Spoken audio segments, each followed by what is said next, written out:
लेकिन 3 अक्टूबर से लेकर आज दिन तक वो कैद तन्हाई में हैं।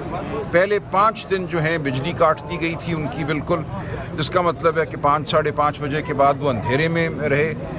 10 दिन जो है उनको एक लम्हे के लिए भी अब उनके सेल से, जो 8x10 का सेल है, बाहर नहीं निकलने दिया गया। पिछले 7-8 दिनों से सिर्फ 1.5 घंटे के लिए उनको बाहर निकलने दिया जाता है, लेकिन उनको जो एक्सरसाइज साइकिल है उसको इस्तेमाल नहीं करने दिया जाता। 22.5 घंटे वो अकेले उस सेल में रहते हैं। शुरू के चंद दिन उनको इंतहाई गैर मौजून खाना दिया गया, जिससे उनका पेट ख़राब हुआ, सख्त उल्टियाँ हुई, उन्होंने बताया।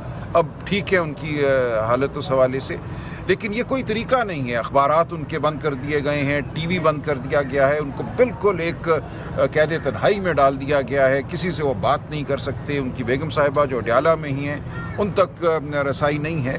तो ये एक टॉर्चर है, ये बिल्कुल